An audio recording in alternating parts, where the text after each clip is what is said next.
Hello दोस्तों, मैं विकास गुप्ता आपका हमारे यूट्यूब चैनल मैच जादू भाई विकास सर में को फिर से हार्दिक स्वागत अभिनंदन करता हूं। आज मैं लेके आया बेटा एमटीएस की मॉक टेस्ट सीरीज। एमटीएस की मॉक टेस्ट सीरीज में बेटा हम कुछ इंपॉर्टेंट क्वेश्चन डिस्कस करेंगे जो कि आपके एग्जाम के लिए काफ़ी महत्वपूर्ण साबित होंगे। तो स्टार्ट करते हैं। क्वेश्चन नंबर 1 हमारा। क्वेश्चन नंबर 1 जो हमारा कह रहा है कोई दुकानदार, कह रहा बेटा कोई दुकानदार 190 रुपये प्रति दर्जन, कोई दुकानदार 190 रुपये प्रति दर्जन से 20 दर्जन पेन खरीद रहा है बेटा। यहाँ पर टोटल पेन देख रहे हैं हम लोग बेटा कि सीपी जो कॉस्ट कर रहा है पेन की वो 190 रुपये प्रति दर्जन के हिसाब से कितने दर्जन पेन खरीदा है बेटा? 20 दर्जन पेन। यानी हम दर्जन के हिसाब से अगर इनका रेट निकाल दें तो आप बोलोगे 3800 रुपये। कितना निकलेगा टोटल? 3800 रुपये। ये होगा क्रय मूल्य। फिर कह रहा है कि थोक बाजार तक आने जाने का जो खर्च है, हमारे जो एक्स्ट्रा एक्सपेंसेज है ना, एक्स्ट्रा जो खर्च हैं वो कितना बेटा आने जाने का? आप बोलोगे 200 रुपये। कितना है? 200 रुपये। तो टोटल सीपी आप जो बनाओगे, टोटल सीपी बन जाएगा बेटा 4000 रुपये। क्लियर? इसके बाद में फिर कह रहा है वह 22 रुपये प्रति पेन की दर से बेच देता है। हमने 4000 रुपये में कितने पेन खरीदे थे? बोलोगे आप 20 दर्जन। बोल सकते हैं आप 4000 में टोटल 20 दर्जन पेन आपने क्या किए? खरीदे। अब जब वो बेच रहा है तो टोटल एसपी देख लेंगे बेटा। टोटल एसपी कह रहा है 22 रुपये जो है वो प्रति पेन के हिसाब से बेच रहा है। और एक दर्जन में कितने पेन होते हैं बेटा? आप बोलोगे 12 पेन। एक दर्जन में 12 पेन। और टोटल कितने दर्जन थे बेटा? 20। देखिए, जितनी वस्तु आप खरीदेंगे, जब तक उतनी वस्तु नहीं बेचेंगे तब तक आप प्रॉफिट लॉस नहीं निकाल सकते हैं। ठीक है? मतलब उसने 20 दर्जन वस्तुएं खरीदी हैं तो आप 20 दर्जन, ये दर्जन ही तो है बेटा। ठीक है? 20 दर्जन मतलब 12 वस्तुएं, तो 20 गुणे 12 ही तो बनेगा। तो इसका मतलब जितनी वस्तुएं खरीदी आपने उतनी टोटल बेची। इसका बनाइए बेटा, कितना बन जाएगा? तो 22 दूना 44, 440 गुणते 12। तो टोटल जो एसपी आपका बन जाएगा ना, टोटल एसपी 20 दर्जन का कितना बन जाएगा? 1200, 12 चौको 48, 12 चौको 48, 4 52, 5280 रुपये। आपसे पूछा गया बेटा बताइए उसका लाभ प्रतिशत कितना है। आपसे प्रॉफिट पूछ रहा है। अच्छा बताइए, 4000 रुपये में आप खरीद रहे हो। ठीक है? 4000 रुपये में क्या कर रहे हो? किसी वस्तु को खरीद रहे हो।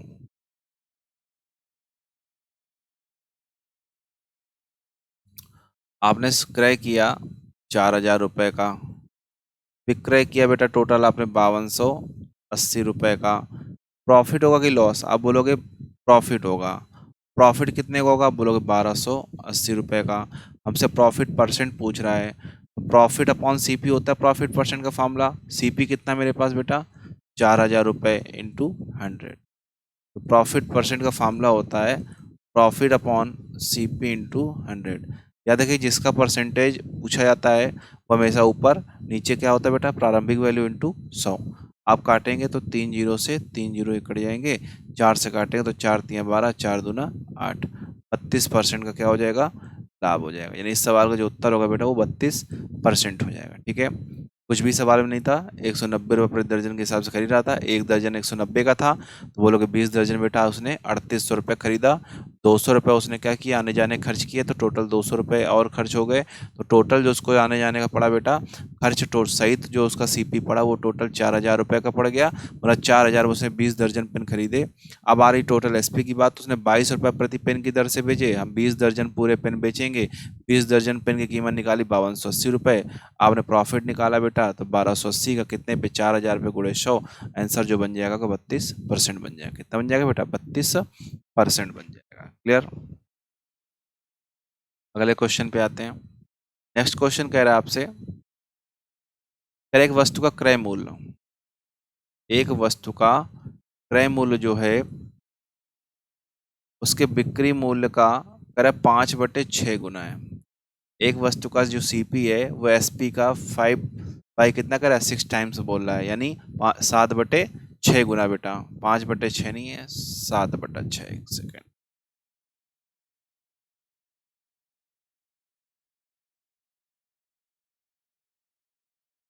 7/6 गुना।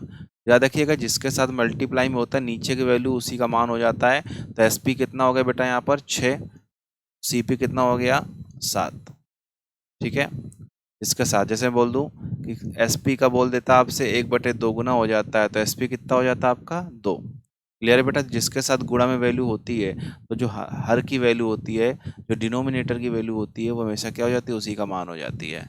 ठीक है, खरीद रहा है 7 का, बेच रहा है 6 का, लाभ होगा कि हानि, आप बोलोगे हानि होगी। ज़्यादा खरीद रहे हो, कम का बेच रहे हो, हानि होगी। हानि कितनी होगी बेटा 1 की। हानि का प्रतिशत क्या है, तो हानि बटे CP, और CP कितना मेरे पास 1/7 गुणे 100, 7 से काटेंगे, उत्तर आएगा 14.29% की क्या हो जाएगी, हानि। क्लियर। क्वेश्चन नंबर बेटा 3 पे आते हैं। क्वेश्चन नंबर 3 करें, एक वस्तु के निर्माण की लागत कीमत कितनी, 24,000। देखिए, एक वस्तु के निर्माण की लागत कीमत कितना है बेटा, 24,000 रुपये, और इसकी पैकेजिंग और एक खुदरा विक्रेता को इसकी शिपमेंट में 20% खर्च करना पड़ता है। देखिए, जैसे क्वेश्चन नंबर 1 में बताया था मैंने, क्रय मूल्य तो आपका 3800 बना ही बना था बेटा, लेकिन जो एक्स्ट्रा खर्च होता है वो भी क्रय मूल्य में ही शामिल होता है। बात समझ में आ रही। जैसे आपसे बोला जाए कोई एक फ्रिज है, आप 10,000 का खरीद के लाए, और आने जाने का जो आपने भाड़ा दिया ना फ्रिज का, वो कितना दिया आपने, आपसे बोला जाए 1,000 रुपये, तो आप 1,000 रुपये जो भाड़ा खर्च कर रहे हो वो भी क्या करोगे, आप CP में काउंट करोगे।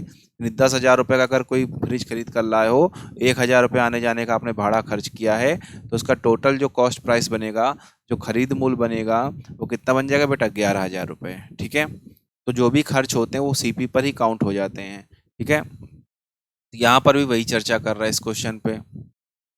तो 24,000 रुपये तो उसने लागत थी, यानी टोटल लागत कितनी थी, 24,000 रुपये की।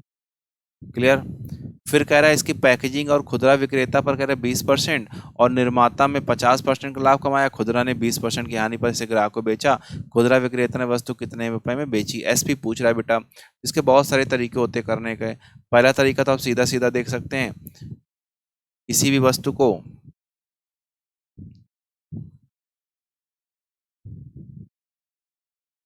वस्तु को अगर आप 24,000 रुपये में खरीद रहे हो, ठीक है, खरीदने के बाद में क्या किया गया है कि 20% खर्च हो गया है, तो 20% जो खर्च होता है वो एक्स्ट्रा तो एक्सपेंसेज है बेटा, तो 20% खर्च होगा तो 120% हो जाएगा CP का, यानी पहले वस्तु का 100 की थी तो अब 120 की पड़ रही है, क्योंकि 20 रुपये अब एक्स्ट्रा खर्च हो गए। ठीक है, निर्माता ने 50% का लाभ कमाया तो कितना हो जाएगा बेटा, 50% के 150% कोई वस्तु बन जाएगी, और 20% की हानि पर बेच दिया, 20 की हानि पर बेचा तो क्या बोलोगे, 80%। इसके बराबर होगा SP के। ये हमारा पहला मेथड है। 4 6 जीरो बेटा, 1 2 3 4 5 6। जब वैल्यू बनाएंगे बेटा तो 12 बराबर 144, 1440 गुणित 24। इस सवाल का जो उत्तर बन जाएगा डायरेक्ट आपका 34,560 रुपये बन जाएगा। कितना बन जाएगा, 34,560। इसका दूसरा भी तरीका आप लगा सकते थे। दूसरा तरीका आप 100 से लगा सकते थे।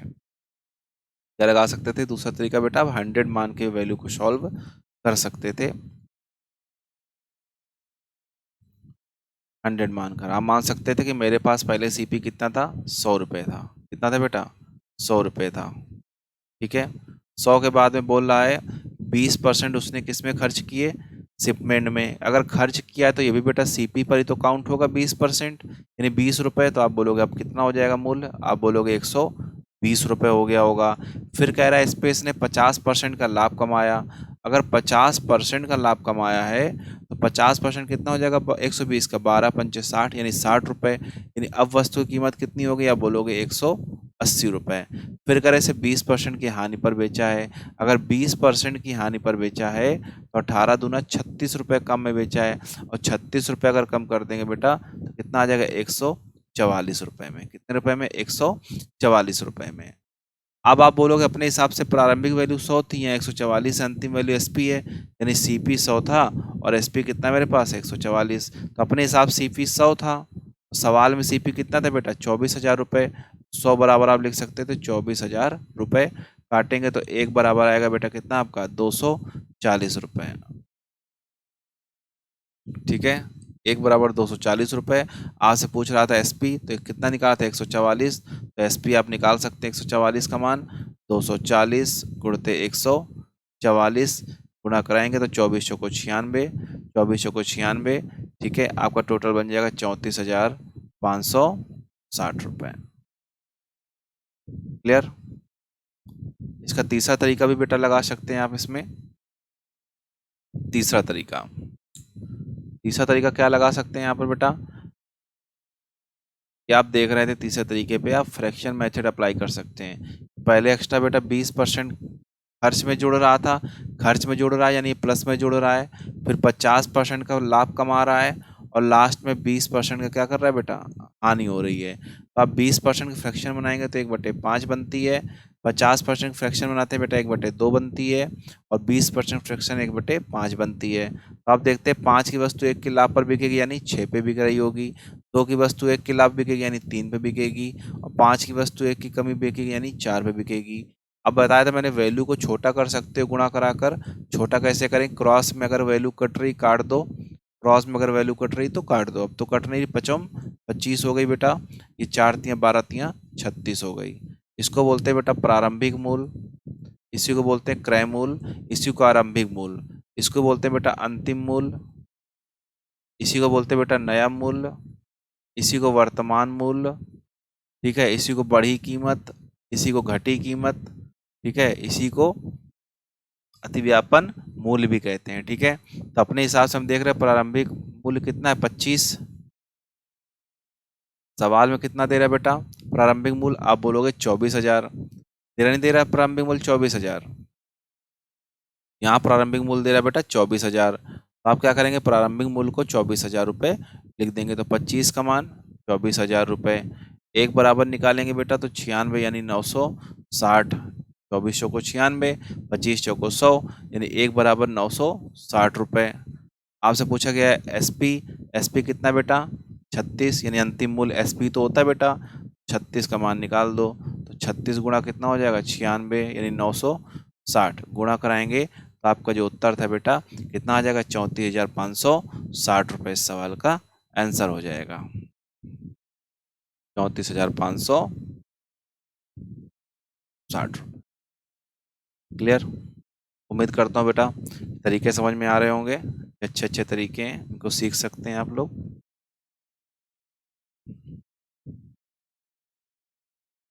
अगले क्वेश्चन पे आते हैं। नेक्स्ट क्वेश्चन, अगला प्रश्न हमारा कह रहा है कि यदि कोई आदमी किसी कार्य का 3/7 भाग, ठीक है, पहला तरीका इसका बताता हूँ कि कह रहा 3/7 भाग, यानी किसी काम का टोटल काम का बेटा 3/7 भाग कितने दिन में कर रहा है, आप बोलोगे 6 दिन में खत्म करता है। मतलब कोई काम पहले 7 था, 7 में से 3 हिस्सा खत्म कर रहा है कितने दिन में, 6 दिन में। हम पूरा अगर देखें तो हम अगर पूरा भाग निकाले, पूरा भाग मतलब एक भाग, तो एक भाग का मान कितना आएगा 14 दिन में। कितने दिन में, यानी जो पूरा कर सकता था ये आदमी काम वो 14 दिन में कर सकता था, लेकिन ऐसा नहीं हुआ, वो 14 दिन में कर सकता था, लेकिन यहाँ पर देख रहे हैं कि 3/7 भाग 6 दिन में हो रहा है। तो कह रहा बताइए कि शेष कार्य को पूरा करने के लिए उसे और कितने दिन की आवश्यकता होगी। भैया अब 14 दिन में टोटल ठेका था, 6 दिन में कर रहा है, तो शेष काम कितने दिन बचा आपका 8 दिन का। तो आप ऐसे शेष काम 8 दिन में डायरेक्ट निकाल सकते हो। दूसरा तरीका यहाँ पर ये हो सकता है आपका कि आपने देखा कि 3/7 भाग बोल रहा है बेटा कितने दिन में, 3/7 भाग आपसे बोल रहा है 6 दिन में। कितने दिन में, 6 दिन में। एक सेकंड रुकेंगे बेटा।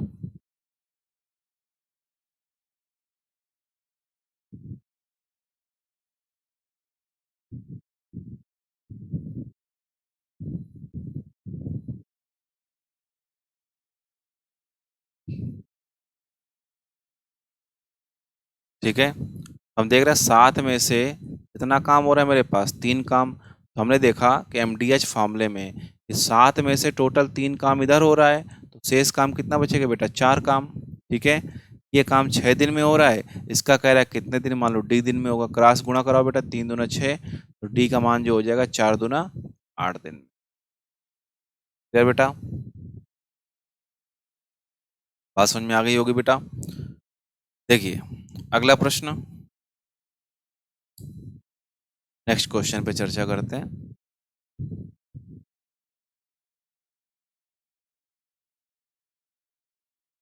कह रहा है 6 आदमी, कितने आदमी 6 आदमी और 10 लड़के मिलकर किसी काम को कह रहा है और 2 आदमी और 20 लड़के मिलकर इस काम को 12 दिन में, मतलब कहने का ये है सवाल का कि 6 आदमी करें या 10 लड़के, ठीक है, या फिर 2 आदमी या 20 लड़के, टोटल काम कितने दिन में खत्म कर देंगे बेटा? 12 दिन में। कितने दिन में? 12 दिन में। तो देखिए एमडीएच फार्मूले में पहली चीज समझेंगे कि होता क्या एमडीएच फार्मूला। हमारा जो एमडीएच रूल होता है बेटा, वो होता है जैसे कोई आदमी है, एम इंटू डी जो होता है बेटा वो टोटल वर्क के बराबर होता है, लेकिन total work M into D से नहीं आता, एम फॉर मेन होता है। मेन में बेटा मेल फीमेल बॉयज गर्ल्स कुछ भी आ सकती है, ठीक है। तो एम इंटू डी की बात करता है तो पहली चीज समझेंगे कि एम इंटू डी का ग्राफ होता कैसा है। एम इंटू डी का अगर ग्राफ की बात करता है तो हम देखते हैं ये बेटा हमारा डी है, तीनों की संख्या ये एम है, ठीक है, ये ग्राफ है हमारा। अगर ग्राफ कभी कभी पूछता है कि एम इंटू डी का कैसा होगा तो ध्यान देंगे जरा, हम देखते हैं कि m इंटू डी के कॉन्सेप्ट पे अगर हम देख रहे हैं कि m को बढ़ा दें तो d क्या हो जाएगा? कम होता चला जाएगा, ठीक है। तो यहाँ पर ग्राफ की जब बात करता है m इंटू डी का तो कुछ इस तरीके से m इंटू डी का ग्राफ बनता है, इसको बोलते हैं अति परवलयाकार। कैसा होता है बेटा?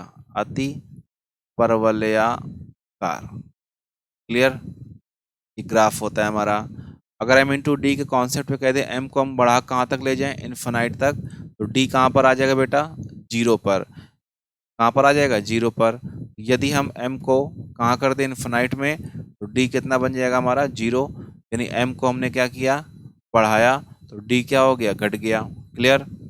बात समझ में आ रही है? तो एमडीएच का फार्मूला क्या होता है? m into D into H upon W, ठीक है, मतलब मेन, डी फॉर डे मतलब दिन की संख्या, एच फॉर आवर मतलब घंटे की संख्या, डब्ल्यू फॉर वर्क होता है, इंटू आर मतलब रुपए भी आता है। क्लियर? कोई रुपया है या काम है वो हमेशा नीचे आएगा, एमडीएच हमेशा ऊपर रहता है। क्लियर? देखेंगे जरा क्वेश्चन पे। जैसे क्वेश्चन आपसे बोल रहा है कि 6 आदमी 10 लड़के मिलकर करे तो भी 12 दिन में, 2 आदमी 20 लड़के करे तो भी 12 दिन में, ठीक है। तो आपसे क्वेश्चन कह रहा है बताइए कि 10 लड़के उसी काम को कितने दिन में पूरा करेंगे। तो 10 लड़के कितने दिन में करेंगे, इसके पहले हम देखेंगे यहाँ पर कुछ काम। तो देखो 12 से 12 बेटा हम लोग वैल्यू काट सकते हैं। जब 12 से 12 वैल्यू आप काटोगे ना यहाँ पर, तो ये कट गया 12 से 12।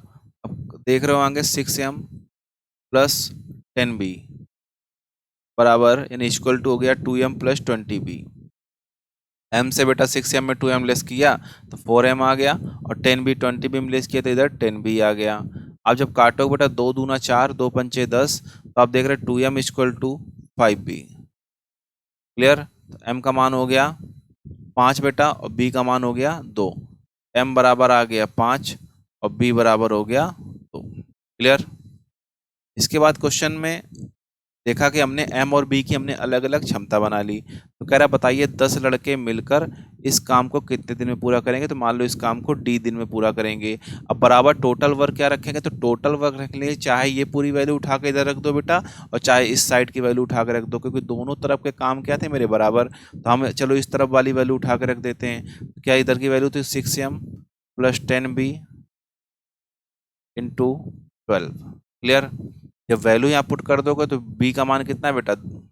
b का मान है 2, यहाँ b का मान 2 रख दोगे, इंटू d बराबर 6m। m का मान कितना था बेटा? 5, और b का मान था 2। 6 पंचे 30, 10 दूना 20, 30 20 50 गुणते 12।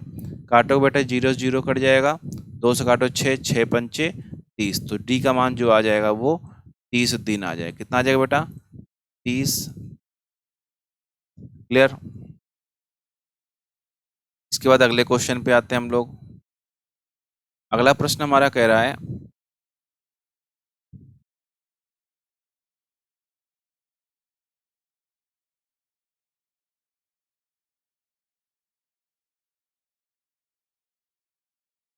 इसके बाद जो हमारा अगला प्रश्न कह रहा है कि 2 पुरुष ए और बी प्रत्येक दिन में 12 घंटे अकेले काम करके किसी काम को 20 दिन में करते हैं।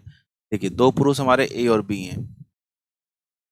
ए का हम टोटल वर्क देख लेंगे बेटा, और बी का टोटल वर्क देख लेंगे, ठीक है। अगर ए का हम टोटल वर्क देख रहे हैं तो बेटा ये प्रत्येक दिन में 12 घंटे अकेले काम करते हैं और किसी काम को 20 दिन में पूरा करते हैं, मतलब 12 घंटे तो काम कर रहे हैं, लेकिन 12 घंटे में देख रहे हैं 20 दिन टोटल लगातार काम कर रहे हैं, तो टोटल काम जो ए कर रहा होगा वो भी 240, और बी भी बेटा वही काम सेम 12 घंटे डेली कर रहा है और 20 दिन में काम कर रहा है, ये भी कितना कर रहा होगा 240 काम। क्लियर। फिर कह रहा है काम को पूरा करने के लिए निर्णय लिया गया है कि ए और बी क्रमशः 8 घंटे और 6 घंटे प्रतिदिन एकांतर दिनों में काम करेंगी, जिसकी शुरुआत ए से होगी। यदि ए काम को पूरा करने में एक्स दिन और वाई घंटे लगाता है तो कह रहा बताइए एक्स और वाई का मान क्या होगा। देखिए जरा, हम अगर यहाँ टोटल वर्क बना ले बेटा किसके द्वारा, ए और बी के द्वारा, ये तो होगा कि आप देखें कि ए और बी के द्वारा कुल काम कितना किया गया, तो कितना हो जाएगा बेटा 240 240 480 काम। क्लियर। अब कह रहा है कि क्षमता की बात करते हैं, एकांतर दिन में पहले दिन कितना कर रहा है ए, अगले दिन भी कर रहा है बी, और ए एक दिन में कितना काम कर रहा है 8 घंटे और बी कितना कर रहा है 6 घंटे। टोटल जो बन गया बेटा ये 14 घंटे काम बन गया। तो हमें 1 घंटे काम पूछा गया है बेटा, तो 480 काम, तो एक्स और वाई घंटे में कर रहे हैं, तो काम कितना था 480, और एक दिन में कितना काम करते हैं बेटा 14 घंटे, यानी 2 दिन में ये 14 घंटे काम करते हैं। और 2 दिन में हमने काम कितना टोटल निकाला था 480, पहले दिन ए करेगा तो 240, अगले दिन बी करेगा 240, टोटल 2 दिन में काम आएगा ए और बी का 480। हम क्षमता देख रहे हैं बेटा कि एक दिन में 8 घंटे, अगले दिन भी 6 घंटे, यानी टोटल 14 घंटे काम होगा 2 दिन में। तो हम देख ले 2 दिन के हिसाब से काटोगे बेटा तो 240/7 काटो बेटा, 7 त्रिक 21, 7 चौको 28, ये 34 घंटे तो हमारे पूरे पूरे बन गए, और इसके बाद 2 हमारा एक्स्ट्रा बच गया, तो 34 क्या बन गया बेटा दिन, और 2 घंटे, क्योंकि एक्स का मान कितना था बेटा दिन में था, वाई का मान घंटे में, यानी 34 दिन आ गया और 2 घंटे, यानी ऑप्शन पहला क्या हो जाएगा एकदम करेक्ट हो जाएगा, एकदम सही हो जाएगा। ठीक है, तो इस सवाल का आंसर क्या होगा 34 दिन 2 घंटे। अगले प्रश्न पे आएंगे। अगला प्रश्न हमारा कहता है, अगला प्रश्न कह रहा है पाइप ए और बी क्रमशः 1 घंटे और 2 घंटे में टैंक को भर सकते हैं। 2 पाइप बेटा हमारे ए और बी हैं।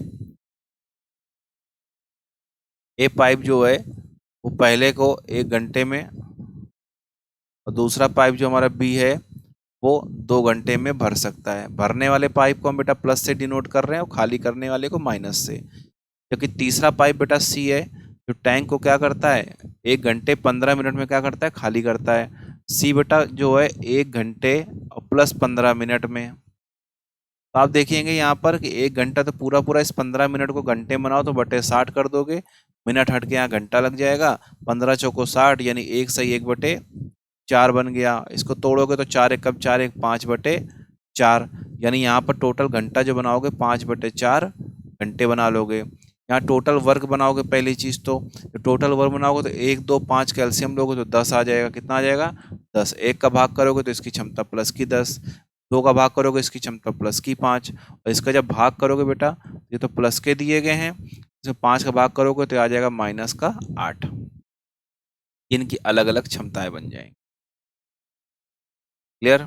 फिर कह रहा है ए और सी को 9 बजे 1 बजे, यानी ए और सी को कह रहा है करेक्ट कितने बजे खोल रहा है बेटा 9 बजे। कितने बजे 9 बजे। ठीक है, ए और सी को 9 बजे खोल रहा है सुबह, और 2 घंटे बाद, कितने घंटे बाद 2 घंटे के बाद, 2 घंटे बाद कितना बज रहा होगा 11 बजे। ठीक है, 2 घंटे बाद 11 ही तो बज रहा होगा। कह रहा 2 घंटे के बाद में ए को बंद कर देता। अब ए का काम खत्म हो गया, ए को बंद कर दिया, किसको चालू कर दिया बी को।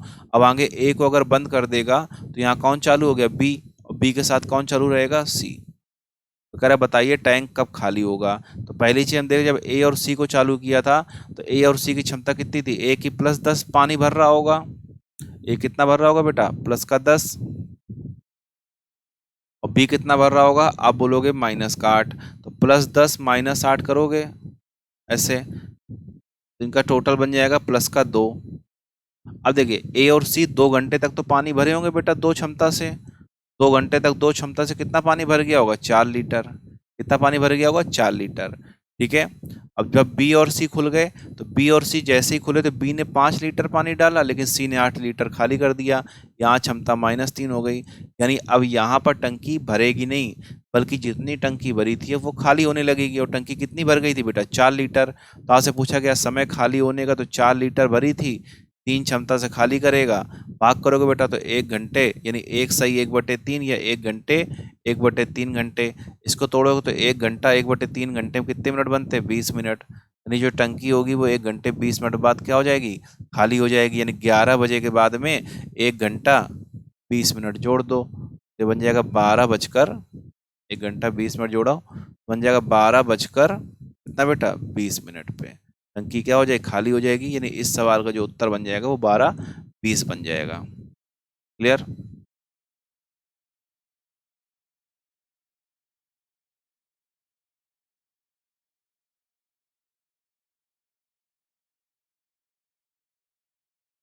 उम्मीद करता हूँ बात समझ में आ गई होगी। अगर नहीं समझ में आए बेटा वीडियो फिर से चालू करके आप देख सकते हैं। अगले प्रश्न की बात कर रहे हैं। अगला क्वेश्चन कह रहा है 2 इनलेट पाइप क्रमशः चलाने पर एक कुंड को 8 घंटे और 10 घंटे पूरी तरह भर सकते हैं। 2 पाइप हैं बेटा हमारे पास, दोनों भरने वाले पाइप हैं। तो कह रहा है बेटा ए जो है वो 8 घंटे में भर रहा है। कितने घंटे में भर रहा है? 8 घंटे में भर रहा है। और जो बी है हमारा वो 10 घंटे में क्या कर रहा है? भर रहा है। इन्हें 2 घंटे के लिए चलाया जाता है, इसके बाद दूसरा पाइप बंद कर दिया जाता है और एक आउटलेट पाइप खोल दिया जाता है। देखिए इनलेट मतलब भरने वाला है, एक आउटलेट पाइप खोला जाता है जो टंकी को करा 20 घंटे में खाली कर सकता है।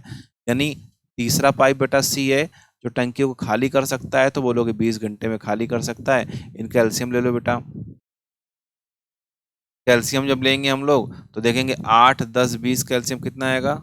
अब बोलोगे 120। कितना आ जाएगा? 120। जब 120 आएगा तो 8 का भाग करेंगे 15 आ जाएगा, 10 का भाग करेंगे 12 आ जाएगा, और जब 20 का भाग करेंगे -6 आ जाएगा।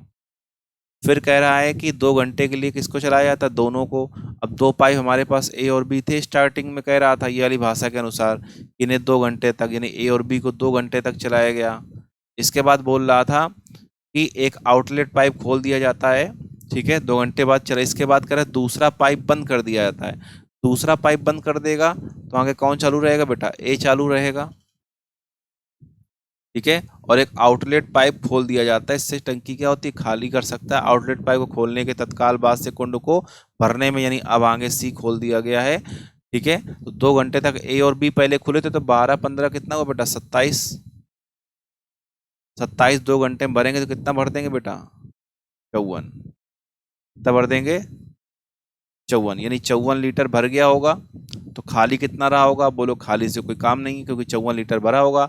जब ए और सी को खोला गया है तो ये 15 और ये 6 के हिसाब से खाली कर रहा है, तो ये 9 लीटर के हिसाब से भर रहा है। तो 54 बेटा इसमें भर गया था, तो खाली कितना रह गया? बोलोगे यहाँ पर 6 है और यहाँ पर 6 है, 66। यानी 66 रहेगा। और 9 क्षमता से क्या करेंगे बेटा? 9 क्षमता से भरेंगे। तो 66 लीटर को ये 9 क्षमता से भरेगा तो कितने घंटे में भर देगा? 9 सत्ते 63। 9 सत्ते 63। कितना बचा? 3। 3/9 घंटे या 7 घंटे। 3/9 बटा 1/3 यानी 20 मिनट का समय लगेगा। यानी 7 घंटे 20 मिनट टैंक को क्या कर देंगे लोग? आगे भर देंगे। कब? जब दूसरे पाइप को बंद करके इसके साथ कौन सा नल खोल देंगे बेटा? सी को। क्लियर? अगले क्वेश्चन पे कह रहा है, अगला प्रश्न हमारा, अगला प्रश्न कर रहा है बेटा कि ए बी सी 3 पाइप है हमारे पास। ए है, बी है और सी है। तीनों भरने वाले हैं। कैसे बेटा? तीनों भरने वाले हैं, ठीक है। तीनों भरने वाले हैं। ए 30 घंटे में भर रहा है, बी 36 घंटे में भर रहा है और ये 28 घंटे में भर रहा है। आपसे बोल रहा है बताइए कि तीनों पाइप एक साथ खोल दिए जाते हैं, टंकी को पूर्ण रूप से भरने से पहले किसको? ए और सी को क्रमशः 5 घंटे और 8 घंटे बंद कर दिए, जब बंद थे तो टंकी भरने में लगा समय पूछा गया है। पहली चीज़ हमने बताया था बेटा इन सबका एलसीएम ले लेंगे। 30, 36, 28 का एलसीएम कितना आएगा बेटा? बोलोगे 1260 आ जाएगा। इनके हम अलग अलग बेटा क्षमताएं बना लेंगे, इनकी अलग अलग क्षमताएं बना लेंगे। हम देखेंगे अलग अलग जो क्षमता बनेगी 3 का भाग करेंगे तो बन जाएगा 42। 36 का भाग करेंगे बेटा, जब 36 का भाग करेंगे तो 36 का भाग करने से कितनी बार जाएगा बेटा? 35 बार। और जब इसमें सी का यानी 28 का भाग करोगे बेटा तो कितनी बार जाएगा? 28 का जब आप भाग करते हैं बेटा तो टोटल बनेगा 28 एकम 28, 28 चौको यानी बन जाएगा आपका 45। ठीक है, इतनी दी क्षमताएं बन जाएगी। फिर कह रहा है तीनों को एक साथ खोला जाता है। देखिए तीनों को एक साथ खोला जाता है, 3 पाइप है बेटा, इनको एक साथ खोल दिया जाता है। और कह रहा है कि टंकी भरने से पहले ए और सी को 5 घंटे यानी ए को 5 घंटे पहले बंद कर दिया गया और सी को 8 घंटे पहले इनको बंद कर दिया गया बेटा। ठीक है, इसको बंद कर दिया गया, इसको बंद कर दिया गया। अगर टंकी भरने में लगा समय, तो पहली चीज याद रखिएगा, कभी भी ऐसा सवाल आ जाए जिसमें जो व्यक्ति काम चोरी करके भाग रहा हो, मतलब पहले भाग रहा हो, समय से पहले ही भाग रहा हो। ठीक है, आपने बोला कि बेटा 10 घंटे काम करना है, वो व्यक्ति 7 घंटे में भाग गया, 6 घंटे में भाग गया, तो इस टाइप का अगर प्रश्न आ रहा है बेटा तो याद रखिएगा ऐसे क्वेश्चन करने के लिए हमेशा जो व्यक्ति भागेगा आप उससे जबरदस्ती काम करवाएंगे, और उससे जब जबरदस्ती काम करवाएंगे तो आप बोलोगे उस काम को एक्स्ट्रा काम बोला जाएगा। बी व्यक्ति के बारे में कुछ नहीं बोला गया, यानी बी व्यक्ति शुरू से अंत तक काम कर रहा होगा। ठीक है, हम ए को भी जबरदस्ती अंत तक काम कराएंगे और सी को भी अंत तक काम कराएंगे क्योंकि ये पहले भाग रहे थे। ठीक है, तो जो व्यक्ति पहले जाता है वो काम चोरी करके जाता है, और जो व्यक्ति बेटा बाद में जाता है वो अपने हिस्से का काम खत्म करके जाता है। अगर हम ए से देख रहे हैं, टोटल काम मेरे पास 1260 था। अगर ए से हम 5 घंटे पहले भाग रहा था, ये हमारा 5 घंटे पहले, 5 घंटे मतलब होता है कि ये ए अपनी क्षमता 42 के हिसाब से 5 घंटे का एक्स्ट्रा काम कराएंगे, तो ये काम बढ़ जाएगा नहीं बढ़ जाएगा? और कितना काम बढ़ जाएगा? आप बोलोगे काम जो बढ़ जाएगा इसमें टोटल बढ़ जाएगा 42 गुणते 5, 42 पंचे कितना होता है? 210, यानी कितना हो जाएगा? आप बोलोगे 210 काम एक्स्ट्रा बढ़ जाएगा। और जब सी से जबरदस्ती 8 घंटे काम कराओगे तो सी 1 घंटे में कितना काम करता है बेटा? 45। तो 8 घंटे में कितना एक्स्ट्रा काम करेगा? 9 चौको 36, 360। इन सबको जब जोड़ोगे तो 0, 6 6 12 1 13, 12 2 14 3 17 1 18, यानी काम अब हो गया 1830। और लास्ट में देखेंगे कितने लोग काम कर रहे हैं लास्ट में, तो बोलोगे ए है, बी है, सी है, मतलब तीनों की क्षमता से भाग कर दोगे जोड़कर, तो यहाँ 5 2 7 5 12 और आगे जोड़ 4 3 7 4 11 1 12 यानी 122। 122 का भाग करो बेटा तो आप 63 दूना 122 होता है, 63 तिरका 183 होता है। 2 से भाग करेंगे तो बेटा 30 में से कितना आएगा? 15 घंटे का समय लगेगा, यानी इस सवाल का जो उत्तर हो जाएगा वो 15 घंटे हो जाएगा। ठीक है, उम्मीद करता हूँ बात समझ में आ रही होगी बेटा सभी को। याद रखिएगा ऐसे क्वेश्चन में जो व्यक्ति पहले भागेगा, ठीक है, जो व्यक्ति पहले जाएगा वो अपने हिस्से का काम क्या करेगा? अपने हिस्से का काम छोड़ कर जाएगा, तो हम लोग क्या करेंगे? उससे जबरदस्ती काम कराएंगे। और जबरदस्ती के लिए क्या करेंगे? जब किसी से जबरदस्ती काम कराएंगे तो टोटल काम में से वो काम क्या हो जाएगा? हमारा बढ़ जाएगा। क्लियर? इंपॉर्टेंट क्वेश्चन है बेटा एमटीएस के लिए, ऐसे क्वेश्चन पे थोड़ा सा फोकस करेंगे। अगला क्वेश्चन कह रहा है ए और बी, कह रहा है एक बिंदु से साथ चलना शुरू करते हैं। ए और बी कह रहा है एक बिंदु से साथ चलना शुरू करते हैं, उनके कदमों की माप जो बेटा दी गई है, उनके जो कदमों की माप क्रमशः कह रहा है 72 सेंटीमीटर और 84 सेंटीमीटर है। वे न्यूनतम दूरी कितनी चलें ताकि प्रत्येक के द्वारा चले गए कदमों की संख्या क्या हो जाए बेटा? एक समान हो जाए। तो पहली चीज, जब भी इस तरह से क्वेश्चन आता है तो आप याद रखेंगे, इसको बोलते हैं कि न्यूनतम दूरी पूछ रहा है कि प्रत्येक कदमों की संख्या एक समान हो जाए। तो देखिए इस टाइप क्वेश्चन में बहुत सारे प्रश्न आते हैं, जैसे इसमें और भी क्वेश्चन आते हैं धावक वाले, कि कोई धावक बेटा है तो 2-3 लोग दे देगा कि मान लो ऐसे ए है, ये बी है और ये सी है। एक कहते 10 मिनट में भागता है, दूसरा एक गोले का चक्कर 10 सेकंड में लगा सकता है, दूसरा 20 सेकंड में लगा सकता है, तीसरा 30 सेकंड में। आपसे बोला जाए प्रारंभिक स्थान से भागना शुरू करते हैं, दोबारा वे उसी स्थान पर कितनी देर मिलेंगे? तो दोबारा मिलेंगे मतलब आप 10 20 30 का क्या ले लेंगे? एलसीएम। और 10 20 30 का जब एलसीएम लेते हैं तो बोलोगे 60 सेकंड, अगर मिनट में तो 60 मिनट, घंटे में तो 60 घंटे बाद मिलेंगे। ठीक है, इसी प्रकार ये क्वेश्चन हमारा कह रहा है कि बेटा कदमों की संख्या 72 सेंटीमीटर और 84 सेंटीमीटर है। ठीक है, न्यूनतम दूरी कितनी होगी ताकि प्रत्येक के द्वारा चले कदमों की संख्या एक समान? कदमों की संख्या एक समान मतलब क्या बोलोगे आप? फिर से वही मिलने की बात कर रहा है, फिर से पुनः स्थान पर मिल जाए। 72 और 84 का एलसीएम ले लेंगे बेटा। 72 84 का एलसीएम कितना का? 504 सेंटीमीटर, लेकिन सारे ऑप्शन मीटर में दे रहा है तो इसको सेंटीमीटर को मीटर बनाओगे, 100 का भाग करोगे, उत्तर आएगा 5.04 मीटर इस सवाल का उत्तर हो जाएगा। क्लियर। अगले प्रश्न पे आते हैं। अगला प्रश्न हमारा कह रहा है कि समान लंबाई की दो रेलगाड़ियां हैं। समान लंबाई की दो रेलगाड़ियां समांतर पटरियों पर एक ही दिशा में 44, तो देखिए दो रेलगाड़ियां हमारे पास है बेटा समान लंबाई की, ठीक है। दूसरी ट्रेन हमारी ये है इस तरीके से। पहली गाड़ी की लंबाई मान लो समान लंबाई तो x मीटर है, तो दूसरी बेटा कितने मीटर हो जाएगी, आप बोलोगे दूसरी ट्रेन की लंबाई भी x मीटर हो जाएगी। कितनी हो जाएगी, x मीटर हो जाएगी। पहली की चाल कह रहा है एक ही दिशा में दोनों चल रही हैं, दोनों की दिशाएं समान है। पहले की चाल कितनी थी, 44 किलोमीटर प्रति घंटा, और दूसरे की चाल बेटा कितनी है, 32 किलोमीटर प्रति घंटा। ये ट्रेन की चालें हैं, चल रही हैं एक ही दिशा में, और जो समय है दोनों का वो 72 सेकेंड है। कितना बेटा, 72 सेकेंड है। तो दोनों रेलगाड़ियों की लंबाई का योगफल, मतलब दोनों की योगफल कह रहा है, और x बेटा 2x हो जाएगा। मैं 2x की वैल्यू पूछ रहा है। जब दिशा एक ही होती है तो रिलेटिव स्पीड बना सकते हैं बेटा, यानी सापेक्ष चाल। आप बोलोगे समान दिशा में सापेक्ष चाल क्या होती है, चालें घट जाती हैं। तो 44 माइनस 32 कितनी बनेगी बेटा, चाल इनकी, आप बोलोगे 12 किलोमीटर प्रति घंटा। आपको पता है चाल बराबर क्या होता है, दूरी बटे समय। आपको पता है जब ट्रेन किसी दूसरी ट्रेन को पार करे, या पुल को पार करे, या किसी सुरंग को पार करे, तो अपनी लंबाई के साथ साथ इसकी लंबाई को शामिल करती है। तो सापेक्ष चाल कितनी बेटा की, 12 किलोमीटर प्रति घंटा। ठीक है, किलोमीटर प्रति घंटा को मीटर पर सेकंड बना लेंगे, क्योंकि सारी दूरियां किस में दे रहा है बेटा, मीटर में दे रहा है। समय सेकंड में दे रहा है, इसलिए मीटर पर सेकंड बनाया। तो 5/18 गुणा कराया, दूरी देखेंगे तो बेटा कितनी हो जाएगी, x प्लस एक्स 2x हो जाएगी। क्योंकि जब ट्रेन किसी दूसरी ट्रेन को पार करती है तो अपनी लंबाई के साथ साथ इसकी लंबाई को शामिल करती है, इसलिए x प्लस एक्स कितना हो जाएगा, 2x। समय दे रहा 72 सेकेंड। हमसे 2x का ही मान पूछ रहा था बेटा।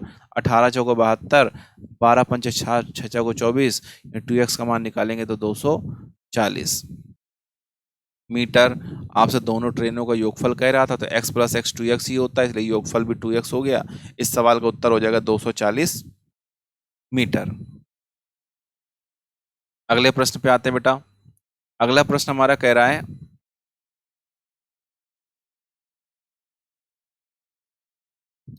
अगला प्रश्न हमारा कह रहा है, जैसे कह रहा है x/y का मान कितना दे रहा है, 5:7। याद रखना जो रेशियो वैल्यू होती है वही उसका मान हो जाता है, मैंने आपको बताया हुआ है। नहीं बताया तो पिछले वीडियो में देख के आप सीख सकते हैं। हम देख रहे हैं x का बराबर कितना हो गया, 5, y का मान हो गया सीधा सीधा 7। आपसे कह रहा है 6x minus Y upon 5x plus 3y का मान बताइए। यहाँ वैल्यू रख दोगे, x का मान 5 है, माइनस y का मान 7 है। यहाँ पे x का मान कितना बेटा, 5 है, और y का मान 7 है।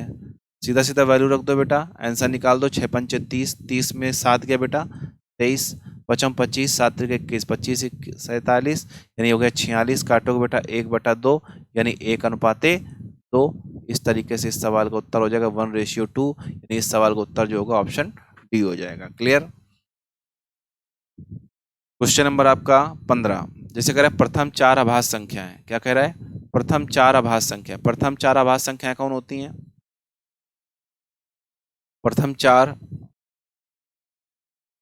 अभाज्य संख्याएं कौन होती हैं, तो आप बोलोगे बेटा पहली 2 होती है अभाज्य संख्या प्रथम, 3, 5 और 7, ये प्रथम 4 अभाज्य संख्याएं हैं।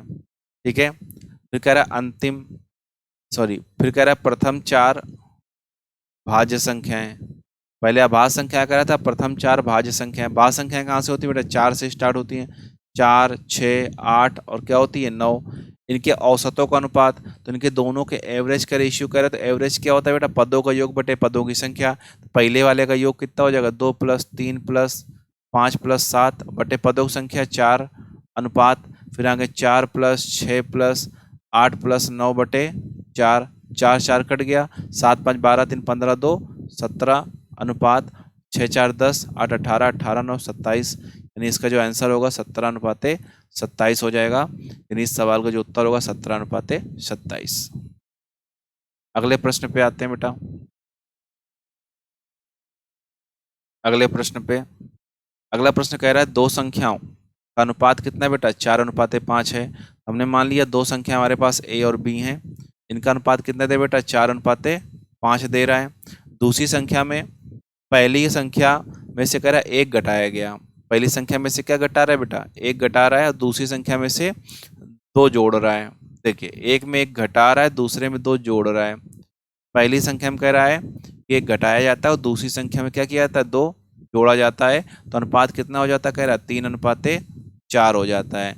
कह रहा है बताइए पहली संख्या और दूसरी संख्या में 8 और 4 जोड़ने के बाद में उसका अनुपात क्या होगा।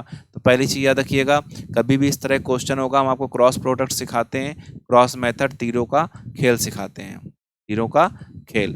क्रॉस गुणा कराएंगे बेटा, जब 4 का -1 से तो -4 बनता है, और यहाँ पर जब 3 का गुणा कराओगे 2 से, प्लस का 2 से तो प्लस का 6 बनता है। ठीक है, अब फिर इन दोनों के बेटा गैप लेते हैं बीच का, क्या लेते हैं इन दोनों के बीच का, गैप। अब बताइए -4 और +6, जब इसमें से घटाओगे ना दोनों को, तो +6 में -4 घटाओगे तो माइनस माइनस प्लस हो जाएगा, 6 4 10 हो जाता है बेटा गैप। ठीक है, अब इसके बाद में क्रॉस गुणा इधर कराते हैं, 4 चौको 16 प्लस का आएगा, इधर 3 पच्चे 15 प्लस का आएगा। 15 और 16 के बीच का गैप कितना है बेटा, 1 का। तो आप बोलोगे 1 बराबर कितना हो गया, 10। और जब 1 बराबर आपका कितना आ गया, 10। ठीक है, 1 बराबर हो गया आपका जब 10, तो बेटा 4 बराबर कितना हो जाएगा, 40। यानी पहली संख्या हो गई 40, और 5 बराबर हो जाएगा 10 पंचे 50, यानी दूसरी संख्या हो गई 50।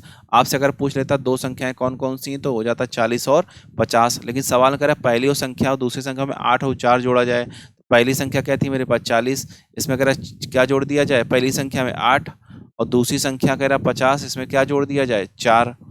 ठीक है, तो संख्या का अनुपात तो ये 48 हो जाएगा, अनुपात 50 4, बोलोगे 54। काटोगे बेटा जब इसको, तो कितने से कट जाएगा आपका, 6 8 48, 6 9 54, 6 से काटोगे तो 8:9 इस सवाल का उत्तर हो जाएगा। अगला प्रश्न, अगला प्रश्न आपसे बोल रहा है, कह रहा है कि 5 वर्ष पहले ए और बी की आयु का अनुपात 4:5 था। कभी बेटा किसी की आयु पूछी जाती है तो हमेशा वो वर्तमान से ही गिनती की जाती है किसी भी आयु की। कह रहा है कि कितने साल पहले, 5 वर्ष पूर्व, 5 वर्ष पूर्व, पूर्व मतलब पहले की बात कर रहा है बेटा। ठीक है, ए और बी का रेशियो कितना था, अब बोलोगे ए और बी की आयु का अनुपात 4:5 था। फिर कह रहा था 5 वर्ष बाद, तो वर्तमान से ही बेटा बात चलता है, तो 5 वर्ष बाद हो गया हमारा, इनका जो रेशियो दे रहा है बेटा वो 6 कितना बोल रहा है, 7 हो जाता है। यदि वर्तमान में सी कह रहा है बी से क्या है बेटा, 10 वर्ष छोटा, तो सी बी से 10 वर्ष छोटा है वर्तमान में, तो पहली चीज हम बी की उम्र बना लें वर्तमान की। तो बताया था हमने आपको बेटा कि यहाँ पे एज का गैप देखोगे, 4 का और 6 के बीच का गैप बेटा 2 है, और इधर से भी गैप 2 है। अगर गैप बराबर है तो आप बोलोगे इस गैप का मान जो होगा 2, वो इन दोनों समय के अंतर के बराबर होगा। तो 5 वर्ष बाद है, ये 5 वर्ष पहले था। ओवरऑल गैप कितना होगा बेटा, 10 साल का, ओवरऑल 10 साल का। 1 2 बराबर 10, तो 1 बराबर 5 वर्ष, 1 बराबर 5 वर्ष। ठीक है, अब 1 बराबर आ गया बेटा 5 वर्ष, तो आप निकालोगे 4 बराबर, बोलोगे 20 वर्ष। ठीक है, 5 बराबर 25 वर्ष। क्लियर, यानी 5 साल पहले भी कितना था, 25 का, और एक कितना था, 20 वर्ष का। वर्तमान में एक कितना हो जाएगा, 5 वर्ष पहले 20 का था, तो वर्तमान में ए 25 का हो जाएगा, और बी कितने का हो जाएगा बेटा, 30 का हो जाएगा। ठीक है, अब देखिए सी की उम्र कह रहा था, तो यहाँ पे सी की उम्र बना सकते हो। सी की उम्र कितनी बन जाएगी, तो कह रहा था वर्तमान में जो सी है वो बी से 10 वर्ष छोटा है। अगर सी बी से 10 वर्ष छोटा है, तो यहाँ सी कितने का हो गया बेटा, आप बोलोगे 20 वर्ष का। कितने वर्ष का हो गया, क्योंकि बी से 10 वर्ष क्या था, सी छोटा था। तो कह रहा बताइए ए और सी का रेशियो वर्तमान आयु का, ए और सी की वर्तमान आयु का रेशियो, तो ए की वर्तमान आयु कितनी बेटा, 25, और सी की वर्तमान आयु कितनी बेटा, 20। इन दोनों का रेशियो कह रहा है 5 से काटो, 5 25, 5 चौको 20। यानी इस सवाल का जो उत्तर हो जाएगा 5:4 हो जाएगा, यानी ऑप्शन बी हो जाएगा इसका उत्तर। अगला प्रश्न देखेंगे,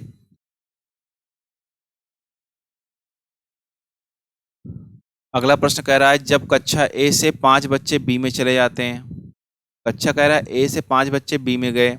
अच्छा बताइए, कक्षा ए से कहाँ गए, बी में, तो कह रहा है कि संख्या क्या होती है, बच्चों की संख्या समान हो जाती है। अब ए से कितने बच्चे गए हैं बी में, 5 बच्चे, तो ए से 5 बच्चे कम हो जाएंगे, और बी में क्या हो जाएंगे, 5 बच्चे बढ़ जाएंगे। ठीक है, क्योंकि ए से 5 बच्चे चले गए किसमें, बी में, तो संख्या बराबर हो जाती है, दोनों आपस में बराबर हो जाते हैं। ठीक है, ए से 5 गए तो बी में 5 गए तो उसमें प्लस हो गए। अब यहाँ से निकालोगे ए माइनस बी का मान, बी को उधर ले गए माइनस में, क्या 5 उधर गया, प्लस का हो गया 5 5 10, ये इक्वेशन फर्स्ट बन गई। ठीक है, फिर करें यदि कक्षा बी से 25 बच्चे, कक्षा बी से 25 बच्चे कक्षा ए में प्रवेश करें, फिर से इक्वेशन सेकंड बोल रहा है कि बी से कितने बच्चे बेटा ए में प्रवेश करें, 25 बच्चे, तो बी से 25 बच्चे ए में प्रवेश कर रहे हैं तो बी से 25 जा रहे हैं तो बी में 25 कम हो गया, ए में प्रवेश कर रहे तो 25 यहाँ बढ़ गया। तो कह रहा है जो बी की संख्या है वो ए की संख्या है वो बी की बच्चों की संख्या से दुगनी हो जाती है, तो ए की दोगुनी है बी से तो बी को दोगुना कर दो बेटा, बराबर करो तो ए प्लस 25 बराबर हो जाएगा 2b प्लस या 2b माइनस 50 या ए माइनस 2b बराबर घटाएंगे बेटा माइनस का 75 आ जाएगा इक्वेशन सेकेंड। इसके नीचे इक्वेशन फर्स्ट को नोट करोगे, ए माइनस बी बराबर आ गया 10। ठीक है, दोनों इक्वेशन को सॉल्व करना है बेटा। अब इक्वेशन जब सॉल्व करेंगे तो घटा देंगे, घटाने से साइन बदल जाएगा, घटाने से साइन बदल जाएगा, प्लस वाला माइनस हो जाएगा, माइनस वाला प्लस हो जाएगा, ए से कट जाएगा, माइनस 2 में प्लस बी करो तो माइनस बी बचेगा, माइनस 75 माइनस 10 माइनस का 85, यानी यहाँ से बी का मान जब निकालोगे बेटा वो निकलेगा प्लस का 85। बी का मान निकाल लिया, यहाँ पे बी का मान रख दो 85 तो ए का मान, तो ए माइनस 85 बराबर 10, ए का मान आ गया 85 10 95। आपसे कह रहा था ए और बी का रेशियो, ए रेशियो बी, ए का मान बेटा 95 है और बी का मान हमारा 85 है, काटोगे 5 से तो 19 अनुपात कितना हो जाएगा बेटा 17। इस सवाल का जो उत्तर होगा 19 अनुपात 17 हो जाएगा।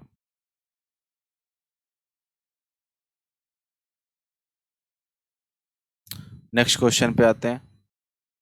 अगला प्रश्न कह रहा है पहले 2 वर्षों के लिए साधारण ब्याज की दर कितनी बेटा, यानी फर्स्ट जो आपके 2 साल है ना इसके लिए साधारण ब्याज की दर दे रहा है 8%। प्रथम 2 सालों के लिए जो साधारण ब्याज की दर है वो 8% है, कितना है 8%। अगले 4 वर्ष के लिए यानी अगला जो 4 साल होगा इसके लिए साधारण ब्याज की दर कितनी दे रहा है बेटा 10%। इसके बाद कह रहा है कि अगले 6 साल से अधिक की अवधि के लिए, मतलब अब ये तो 4 2 6 साल निकल गए, मतलब इसके बाद अब कोई भी साल लिया जाएगा, ठीक है 7वां 8वां 9वां 10वां कोई भी साल लिया जाए उसके लिए कितना रेट ऑफ इंटरेस्ट ले रहा है बेटा 12%। कितना कह रहा है 12%। कह रहा है एक व्यक्ति को 9 वर्ष के बाद साधारण मतलब टोटल व्यापार कितने साल चला बेटा उसको 9 साल, तो देखो 4 2 6 साल तो यहाँ पर हो गए 9 साल में से, तो शेष समय कितना बचा होगा आप बोलोगे कितना 3 साल, और 3 साल के लिए कितना परसेंट मिलेगा 12%, क्योंकि साफ साफ बोला 6 साल से अधिक के लिए कितना दे रहा है 12%। ठीक है, टोटल 9 साल तो 4 2 6 साल तो बचा कितना 3 साल।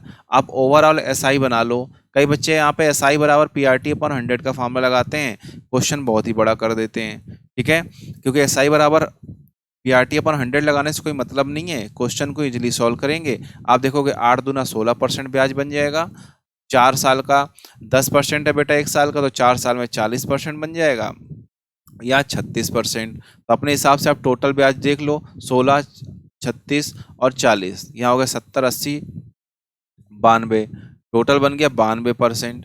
अपने हिसाब से 92% ब्याज है, सवाल में 18,358 दशमलव कितना बेटा 60 रुपये, यहाँ पर 1% का मान बना लेंगे बेटा तो बन जाएगा 199.55। ठीक है, हमसे पूछा गया है बताइए कितना पैसा निवेश किया, तो पैसा तो बेटा 100% होता है, 100% का मान 199.55 इंटू 100 करोगे बेटा तो इस सवाल का जो उत्तर आएगा 19955 रुपीज, यानी इस सवाल का जो उत्तर होगा वो ऑप्शन डी हो जाएगा। क्लियर बेटा, ऑप्शन डी हो जाएगा। उम्मीद करता हूँ बात समझ में आ रही होगी बेटा। अगर क्वेश्चन अच्छे लग रहे हैं बेटा तो लाइक कमेंट और शेयर जरूर करना। अगले क्वेश्चन पे आते हैं। अगला क्वेश्चन कह रहा है कि यदि एक निश्चित धनराशि, क्या कह रहा है, यदि एक निश्चित धनराशि साधारण ब्याज की दर पर 13 वर्ष में दोगुनी हो जाती, कितने वर्ष में दोगुनी हो जाती 13 वर्ष में दोगुनी हो जाती बेटा। तो हम मान लेते हैं कोई पैसा मेरे पास 100 रुपये था मूलधन, दोगुना हो जाता मतलब कितना हो जाता बेटा 200 हो जाता, ये अमाउंट हो जाएगा, यानी मिश्रधन 100 रुपये थे आज 200 हो गए। कितना बेटा ब्याज मिला आप बोलोगे 13 साल में, तो आप बोलोगे 13 साल में जो हमें ब्याज मिला है वो मिला है 100 रुपये का। ठीक है, तो आप 1 साल का मान निकाल दीजिए, 13 का भाग करेंगे, ठीक है। जब 13 का आप भाग करेंगे तो 13 सत्ते 91, बचा कितना बेटा आपका 9, 90 हो गया, दशमलव लगाया, ठीक है। 13 छंग 78, तो 7.69% इस सवाल का उत्तर हो जाएगा। जो एक साल का मान निकालोगे बेटा परसेंट होगा, और जो 1% का मान कभी निकालोगे तो वो साल होगा, ठीक है। तो रेट ऑफ इंटरेस्ट पूरा तो 7.69 इस सवाल का उत्तर हो जाएगा।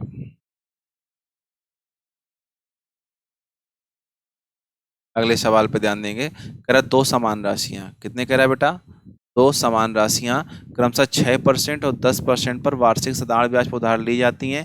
पहली राशि कह रहा है दूसरी राशि की तुलना में 2 वर्ष बाद लौट आता है, यानी पहली राशि मान लेते हैं टी समय में लौट आता है, दूसरी से कह रहा है 2 साल बाद लौट आ रहा है। तो दूसरा अगर टी समय में है तो बेटा ये उससे 2 साल ज्यादा, ये अगर 10 साल में तो ये 12 साल में, ये 15 साल में तो 17 साल में, ये 20 साल में तो 22 साल में, ये तो बोलोगे बेटा, ठीक है। पहली राशि कितने परसेंट बेटा, 6% पर, और दूसरी राशि कितने परसेंट पर, 10% पर। क्रॉस गुणा कराओ, काट लो बेटा, तो 60 प्लस 12 बराबर कितना हो गया, आप बोलोगे 10t। सवाल पढ़ लेंगे बेटा फिर से। दो समान राशियां हैं, 6% 10% में पहली वार्षिक साधारण ब्याज की दर पर उधार ली जाती है। पहली राशि दूसरी राशि की तुलना में 2 वर्ष बाद वापस की गई, और प्रत्येक स्थिति में राशि कितनी बेटा, 1115। तो प्रत्येक योजना में कितनी राशि उधार ली गई है, इस सवाल को हल करना है, ठीक है। अब इसको हल किया बेटा, 10 में 6 गया, 4t बराबर 12। तो हमने समय जो बनाया बेटा वो बन गया 3 साल। कितना बन गया, 3 साल का। क्लियर है। जब ये समय हमारा 3 साल का बन गया, अब इस सवाल को देखेंगे। कह रहा था कि 6% के हिसाब से ली गई, तो अगर 6% के हिसाब से रखोगे तो यहाँ से रेट ऑफ इंटरेस्ट बना लो, यहाँ पर टी का मतलब यहाँ से रेट ऑफ इंटरेस्ट, दोनों तरफ से रेट ऑफ इंटरेस्ट तो बराबर हो जाएगा। 3 रखते हो यहाँ पर तो 3 2 5 6 30%, अगर यहाँ रख देते हो तो 3 दाम 30%, यानी हमारे पास जो टोटल SI आ गया ना, टोटल SI बोलोगे 6 पंचे 30 या 10 तिरका 30, ठीक है, 30%। ये अमाउंट दे रहा बेटा 1105 थी, तो बताइए मूलधन अगर मैं 100 मान रहा था, 30% ब्याज है तो अमाउंट अपने हिसाब से कितना होगा, 130 हो जाएगा। 100 रुपये मेरे पास मूलधन था, 30 रुपये ब्याज का बेटा, तो जो मिश्रधन होता है हमारा वो मूलधन प्लस ब्याज के बराबर होता है। अगर SI है तो SI हो जाएगा, CI है तो CI हो जाएगा, ठीक है। तो 30 रुपये ब्याज है, 100 रुपये मूलधन, तो अपने हिसाब से 130 रुपये। सवाल में कितना दे रहा है बेटा, 1105 रुपये। एक बराबर निकालोगे तो 1105 बटे 130, तो आप निकाल दोगे बेटा मूलधन, तो 100 का मान 1105 बटे 130 उड़ते 100, काटोगे 0 0, 13 से काटोगे, 13 सत्ते 91, 13 अट्ठे 104, 13 पच्चे 65, निकालो बेटा तो 850 रुपये। तो पी का मान आ गया बेटा 850 रुपये। इस सवाल का जो उत्तर हो जाएगा वो 850 रुपये हो जाएगा। अगले प्रश्न पे आते हैं। अगला क्वेश्चन हमारा कह रहा है कि साधारण ब्याज की दर पर कोई पैसा है 2 साल में कितना हो जाता है, 2 साल में हो जाता है मतलब ये मिश्रधन है बेटा, और कितना हो जाता है, 9920 रुपये हो जाता है। और अगले कह रहा है 5 सालों में, कितने सालों में, अगले 5 सालों में कितना हो जाता है, 12,800 रुपये। तो हमने देखा बेटा कि 2 साल में हो जाता है, तो ये अमाउंट होगा कि नहीं होगा हमारा। तो हम देख रहे हैं अपने हिसाब से कितने साल का गैप है, आप बोलोगे 5 साल का गैप है। कितने साल का गैप है, 5 साल, 3 साल का सॉरी। और यहाँ पर कितने पैसे का गैप है, तो देखो 2800 तो ये हो गया, और 80 एक्स्ट्रा हो गया, तो 2880 रुपये का गैप है। यानी हम देख रहे हैं कि 3 साल में जो हमारे पास ब्याज है बेटा एक्स्ट्रा, वो कितना आ रहा है, 3 साल का ब्याज 2880 रुपये। ये क्या हमारा SI है 3 साल का। 1 साल का SI बना लोगे बेटा, और 1 साल का SI कितना आएगा, 3 नंबर 27 छंग 18 960 रुपये।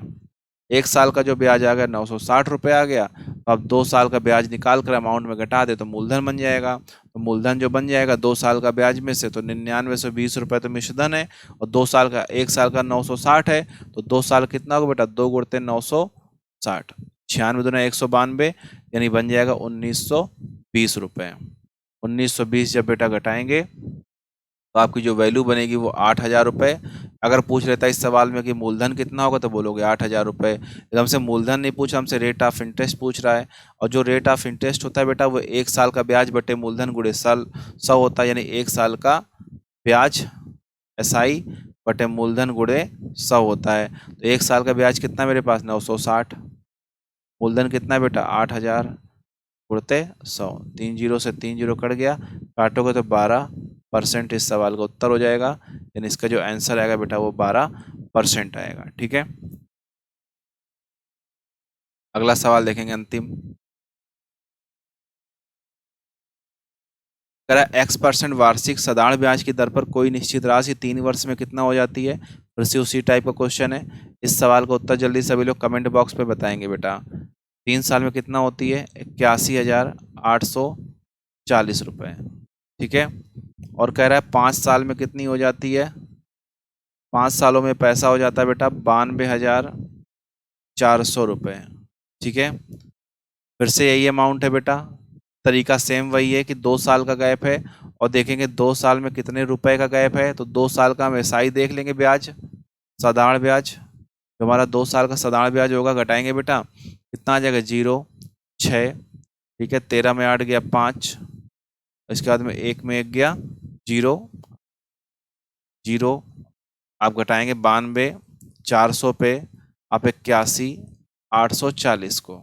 ठीक है, बन गया 0, 6, 13 में 8 गया 5, ये हो गया 0 और ये हो गया 1, यानी 10,560 रुपये। तो आप 1 साल का ब्याज बना लेंगे यहाँ पर, और 1 साल का जो हमारे पास साधारण ब्याज आएगा बेटा 2 पंचे 10, 2 दूना 4, 2 अट्ठे 16, 5280 रुपये बन जाएगा 1 साल का ब्याज। 1 साल का 5280, तो 3 साल का चाहे निकाल घटा दो बेटा इससे, या 5 साल का इससे निकाल के घटा दो 92,400 में से।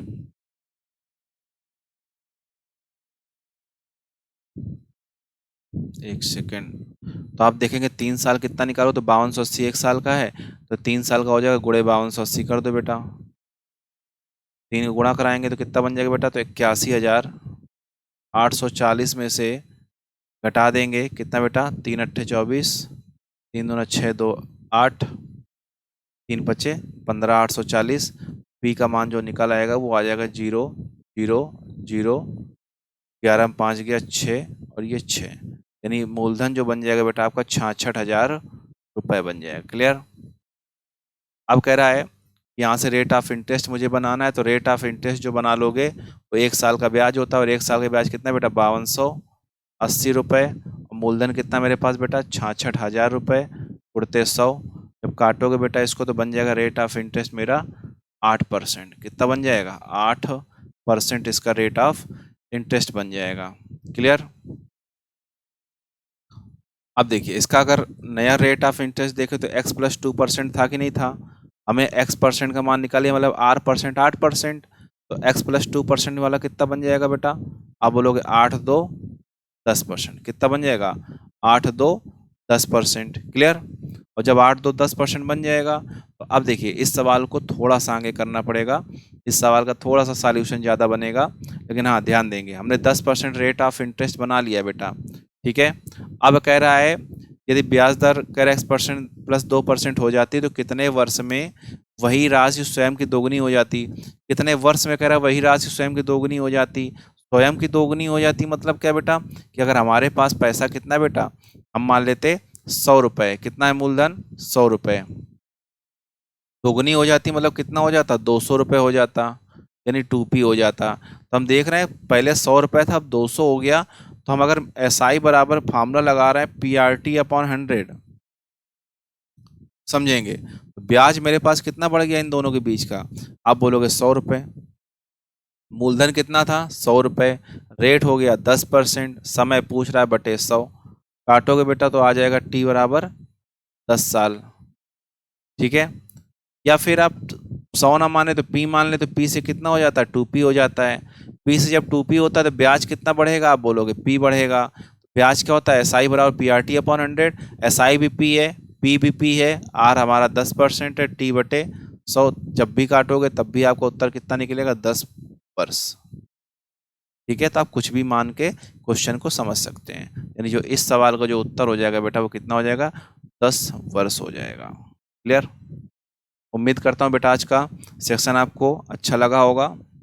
अगर आज का सेशन अच्छा लगा बेटा तो वीडियो को लाइक, सब्सक्राइब और कमेंट जरूर करें। ठीक है, थैंक यू सो मच।